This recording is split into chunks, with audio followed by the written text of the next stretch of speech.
Halo teman-teman semua, Assalamualaikum warahmatullahi wabarakatuh. Perkenalkan, nama saya adalah Ade Anggraini. Saya dosen di program studi Sarjana Geofisika, Fakultas MIPA dan Ilmu Pengetahuan Alam Universitas Gadjah Mada. Video ini dibuat sebagai bentuk dokumen pernyataan diri dosen dalam unjuk kerja Tridharma Perguruan Tinggi, khususnya dalam aspek pengajaran. Dalam kesempatan ini, saya akan memaparkan unjuk kerja salah satu mata kuliah yang saya ampu, yaitu seismologi. Mata kuliah ini merupakan mata kuliah wajib bagi mahasiswa semester 5 di program studi Sarjana Geofisika UGM dan memiliki bobot 2 SKS. Mata kuliah ini disampaikan dalam 16 kali pertemuan. Bahasa pengantar yang digunakan dalam mata kuliah ini adalah bahasa Indonesia, namun slide yang akan kita gunakan di dalam perkuliahan ini menggunakan bahasa Inggris. Nah, seismologi sendiri adalah ilmu yang mempelajari gempa bumi, termasuk hal-hal yang berhubungan dengan penjalanan gelombang gempa di dalam bumi, termasuk tafsiran mengenai struktur internal bumi berdasarkan data seismologi. Nah, setelah mengikuti kuliah ini, mahasiswa diharapkan mampu menjelaskan dan dapat memahami wawasan dan posisi seismologi di dalam geofisika. Kemudian mahasiswa diharapkan juga memahami konsep kejadian gempa dan penjalaran gelombangnya, lalu memahami konsep pengukuran data seismologi hingga penentuan parameter gempa bumi untuk jenis gempa-gempa yang berbeda, hingga mahasiswa juga dapat menyusun katalog gempa yang berkualitas baik agar dapat digunakan untuk analisis bahaya gempa bumi. Nah, materi kuliahnya antara lain berupa sejarah dan wawasan seismologi, perkembangan teori elastisitas dan seismologi itu sendiri, lalu pengetahuan awal bumi bagian dalam, lalu ada instrumentasi di dalam seismologi, di mana kita akan membicarakan mengenai macam-macam sensor, kemudian bagaimana kita mengatasi masalah-masalah terkait instrumen. Lalu kita juga akan mempelajari mengenai gelombang gempa dan parameter sumber gempa. Lalu kita akan juga mempelajari macam-macam katalog gempa bumi dan manfaatnya dalam analisis bahaya gempa bumi. Adapun RPS dan materi mingguan dapat diakses oleh mahasiswa melalui platform GitHub dan Google Classroom. Mahasiswa sangat dianjurkan untuk mengakses dan mempelajari terlebih dahulu materi mingguan sehingga diharapkan lebih siap ketika mengikuti sesi di dalam kelas. Pertemuan tadi direncanakan sebanyak 14 sesi tatap muka benar-benar tatap muka di kelas langsung dengan teknik perkuliahan berupa dosen akan menjelaskan mengenai materi kuliah minggu tersebut di dalam kelas, lalu akan memberikan kesempatan bagi mahasiswa untuk bertanya atau mendiskusikan materi tersebut langsung di dalam kelas. Dan sebagai bagian dari assessment mingguan, dosen akan mengadakan kuis bisa berupa pretest maupun post-test untuk memahami pemahaman mahasiswa untuk terhadap materi itu tentunya. Selain kuis, pretest atau post-test tadi, tugas juga akan diberikan secara terstruktur. Maksudnya ada instruksi secara jelas baik secara tertulis maupun lisan oleh dosen sebagai bagian dari metode pembelajaran mandiri mahasiswa. Tugas bisa berupa tugas individu ataupun tugas kelompok yang tentunya me-encourage atau menganjurkan adanya collaborative learning di antar mahasiswa sendiri. Dan nanti juga kita akan belajar beberapa studi kasus di mana mahasiswa diharapkan dapat melakukan kajian komprehensif dengan menerapkan konsep dan pengetahuan yang sudah didapatkan selama perkuliahan. Bobot masing-masing assessment tersebut tercantum di dalam RPS yang tadi sekali lagi dapat diakses langsung oleh mahasiswa di dalam akun Google Classroom masing-masing. Demikian mungkin yang dapat saya sampaikan mengenai deskripsi singkat mata kuliah seismologi. Dan berikut ini nanti ada cuplikan sedikit mengenai proses perkuliahan dalam kuliah ini khususnya untuk pertemuan ke-9 dengan materi berjudul Seberapa Bagus Katalog Gempa Bumi Anda, atau dalam bahasa Inggris How Good Is Your Earthquake Catalog. Nah, untuk itu selamat menyaksikan dan semoga bermanfaat. Wassalamualaikum warahmatullahi wabarakatuh. Baik, selamat pagi semua. Terima kasih sudah hadir di kelas ya. Kalau minggu lalu itu kita sudah menyampaikan materi dan mendiskusikan mengenai parameter gempa bumi, ya. Maka hari ini kita mulai untuk menyusun parameter gempa bumi itu di dalam satu katalog gempa. Maka hari ini kita akan mulai dengan memperkenalkan apa itu katalog gempa bumi, lalu kita juga nanti akan bermain-main sedikit supaya kita bisa memahami seberapa baik katalog gempa bumi yang memuat parameter gempa bumi yang sudah kita dapatkan. Oke, sudah siap ya semuanya ya? Oke, baik. Ya, di sini saya memberi judul kuliah kita hari ini dengan How Good Is Your Earthquake Catalog. Sebetulnya, oke, sebentar.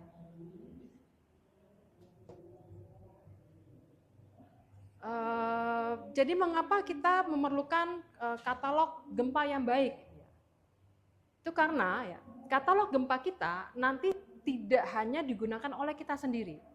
Jadi kalau kita sudah berhasil melokalisir parameter gempa, menghitung parameter gempa dengan cukup baik menurut kita, lalu meletakkannya di dalam katalog, sebetulnya katalog tidak akan didiamkan begitu saja, tetapi akan digunakan oleh pihak lain.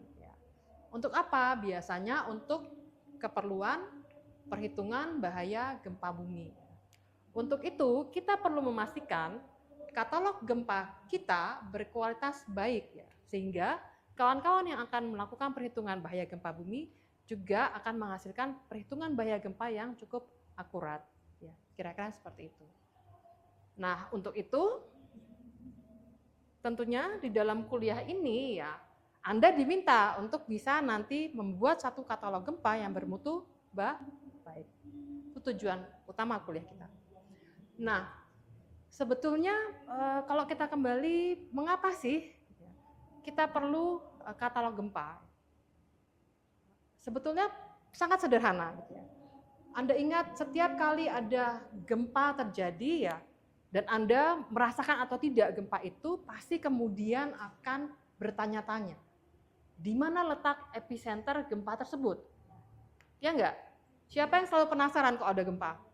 Kalau ada gempa apalagi mengguncang gitu ya, di tempat kita berdiri pasti kalian akan bertanya-tanya, di mana letak gempanya? Kemudian gempa tersebut disebabkan oleh gerakan patahan yang mana?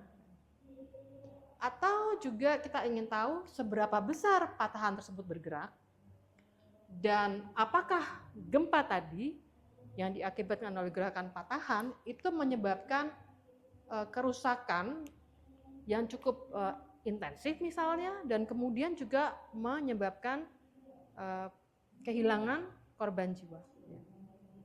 Beberapa pertanyaan ini sangatlah mendasar gitu ya. Dan untuk itu tentu kita harus menjawabnya. Nah, untuk menjawab maka kita nanti akan melakukan perhitungan parameter gempa bumi gitu kan ya. Setelah kemudian dilakukan perhitungan gempa bumi oleh siapa? Oleh para seismolog gitu ya. Jadi tugas utama para seismolog adalah menjawab pertanyaan-pertanyaan yang sebenarnya juga pertanyaan yang ditanyakan oleh publik. Tapi yang bisa menjawab adalah kita, para seismolog. Ya. Tentunya dengan apa ya? Dengan melakukan perhitungan-perhitungan yang kemarin waktu minggu lalu sudah kita lakukan. Nah, contohnya ya, ini kita contohkan, Anda mungkin masih ingat gempa Jogja 2006 yang terletak yang disinyalir disebabkan oleh patahan opak yang terletak di Bantul ya. Mana epicenternya? Kemudian kita semua menuduh sesar opak ya, karena dirasakan bahwa awalnya getaran berawal dari sebelah selatan kota Yogyakarta, dan karena secara geologi memang sudah dikenali bahwa sesar opak ini adalah salah satu sesar yang terletak di selatan kota Jogja, maka kemudian sesar opak disinyalir sebagai sumber gempa tersebut. Kemudian setelah dicari ternyata memang berhubungan dengan gerakan sesar itu, kemudian orang bertanya-tanya seberapa besar gerakan atau perpindahan yang dilakukan oleh sesar opak. Kemudian dengan perpindahan sebesar itu menghasilkan magnitudo sebesar 6,3. Mengapa sesar opak juga menyebabkan kerusakan yang cukup dahsyat?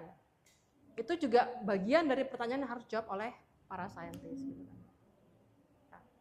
Nah, dari situ kemudian ini menjadi motivasi gitu ya. Menjadi motivasi ya, setiap kali ada gempa, kita harus mengumpulkan gempa-gempa tadi di dalam suatu himpunan yang kita sebut sebagai katalog. Sehingga bisa kita katakan ya, katalog merupakan satu produk yang paling penting dari pekerjaan seismologi.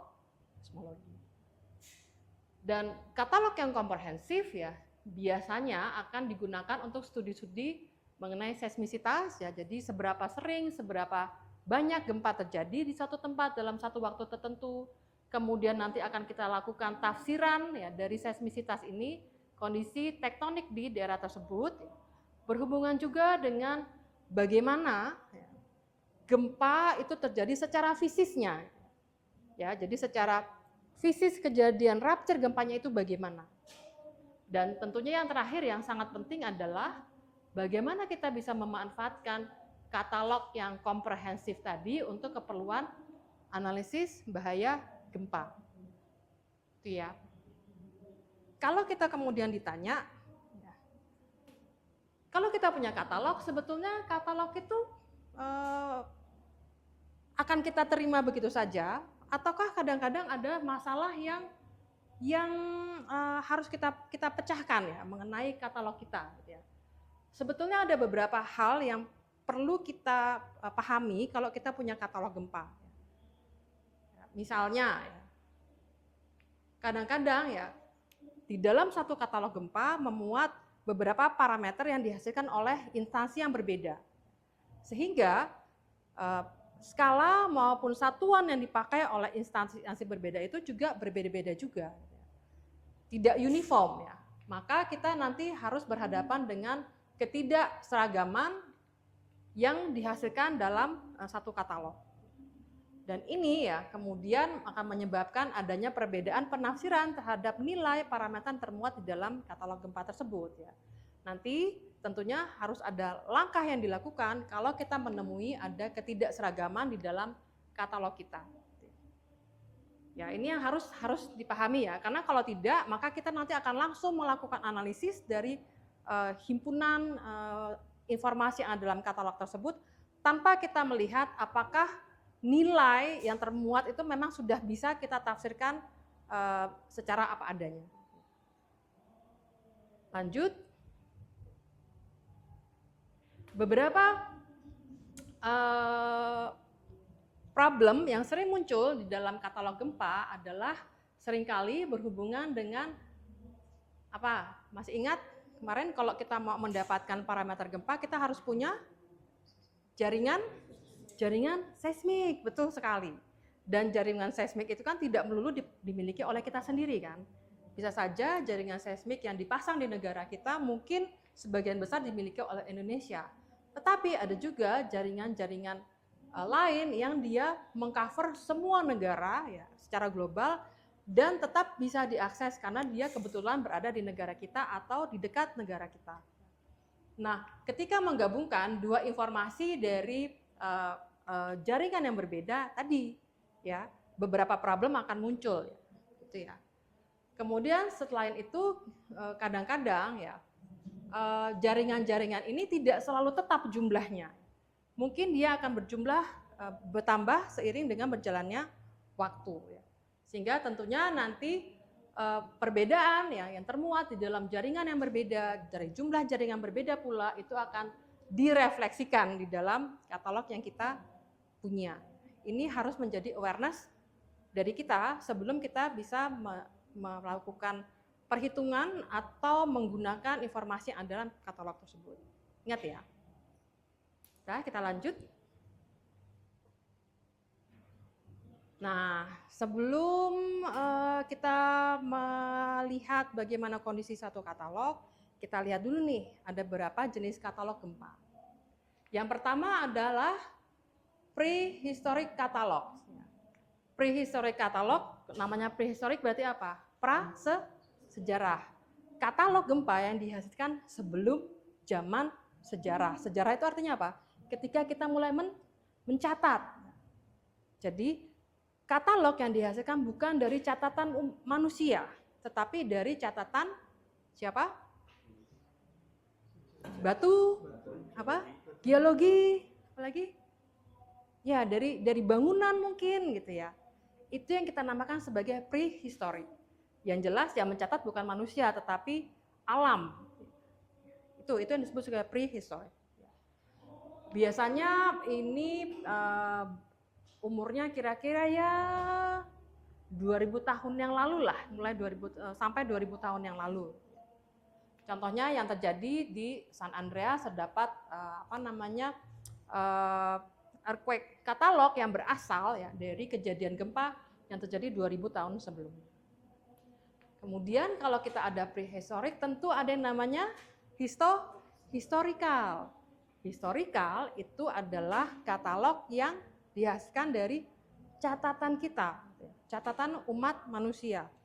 Terlepas dari apakah catatan itu berasal dari apa yang dirasakan, guncangan gempa yang dirasakan oleh umat manusia, ataupun guncangan yang dirasakan oleh instrumen, tetapi instrumennya masih instrumen yang zaman dulu gitu.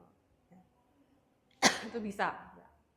Nah, kemudian ya ini ya, jadi katalog historical adalah yang berasal dari catatan guncangan, misalnya ada gempa di Jogja misalnya di tahun 1800 misalnya, kemudian zaman dulu misalnya keraton mempunyai catatan lalu mengatakan di tahun 800 sekian terjadi gempa yang menghancurkan tugu misalnya, atau menghancurkan bagian dari keraton, lalu ditulis di dalam kitab yang ada di keraton misalnya. Itu bisa seperti itu.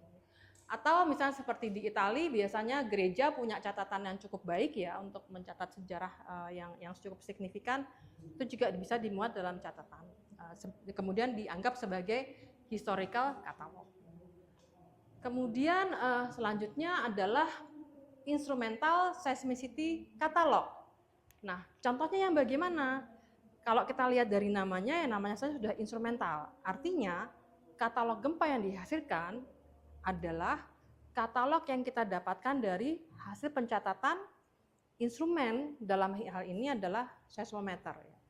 Terlepas nanti seismometernya sudah seismometer modern seperti saat ini, ataupun mungkin seismometer semi modern misalnya di tahun 1940-an, 30-an, itu juga beberapa negara sudah memiliki seismometer.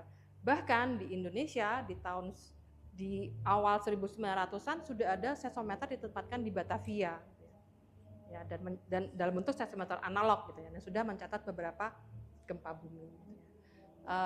Dan katalog modern yang dimiliki oleh BMKG atau dimiliki oleh teman-teman di Jepang maupun di California Selatan itu termasuk dalam instrumental seismicity catalog. Ya. Jadi ingat ya, paling tidak kita punya 3 jenis katalog tersebut. Gitu ya. Dan tadi perlu diingat juga, karena kita menggabungkan dari beberapa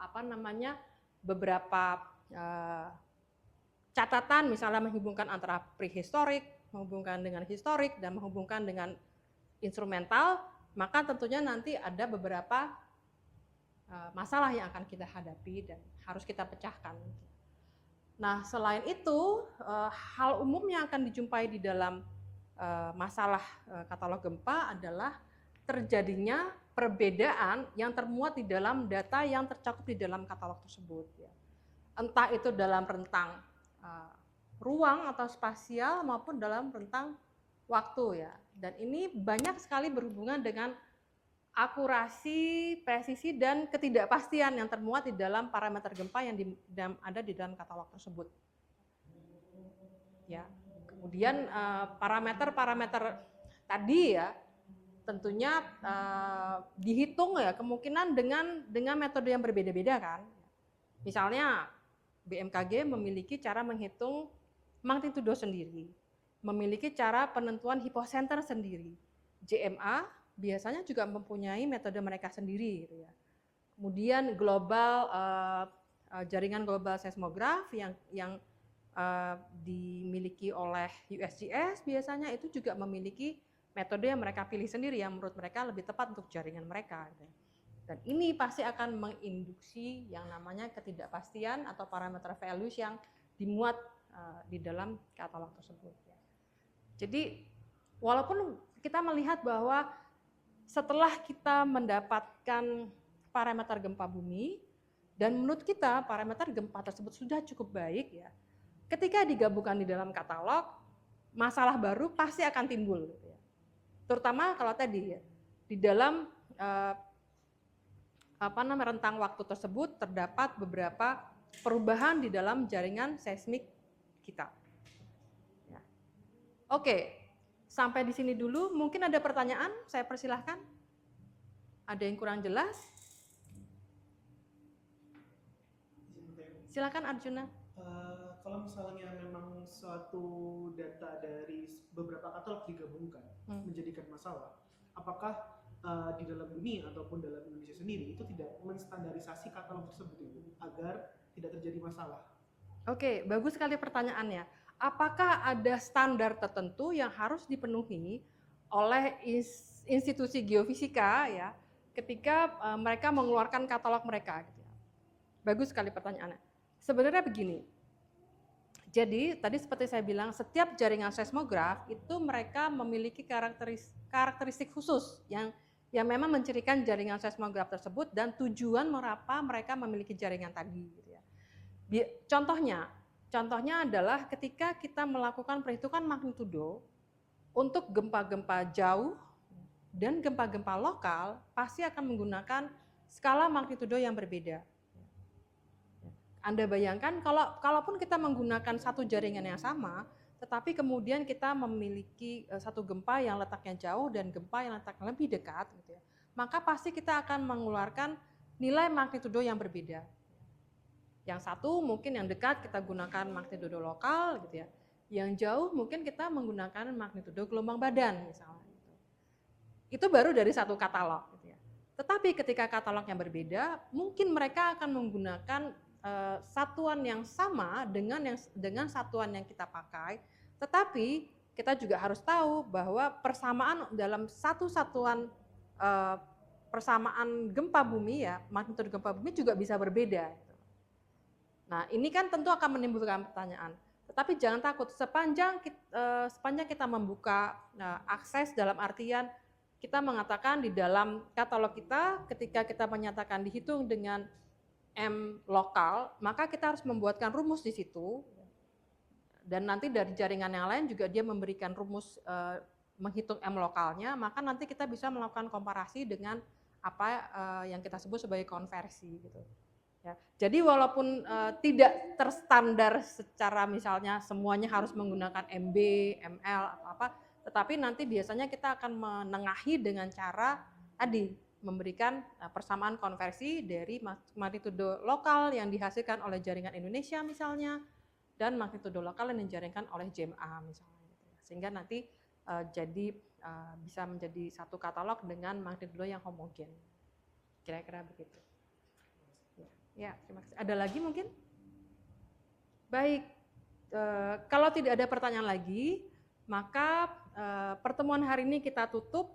Tetapi jangan lupa ya, seperti setiap pertemuan kuliah seismologi seperti biasa, Anda harus mengerjakan post test ya atau kuis yang nanti akan muncul ya setelah kuliah ini selesai, maka akan muncul di akun Classroom Anda masing-masing ya.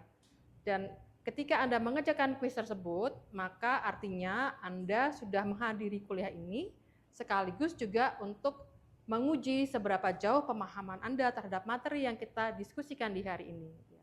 Kalau ternyata nilai kuisnya tidak atau kurang baik, maka artinya kita membuka diskusi tentang materi ini di awal kuliah minggu depan. Kira-kira gitu ya? Oke? Baik, terima kasih banyak sudah hadir. Jangan lupa kuisnya dikerjakan supaya nanti di akhir semester kalian mendapat nilai yang bagus. Oke, sampai jumpa lagi di pekan depan. Selamat siang. Makasih.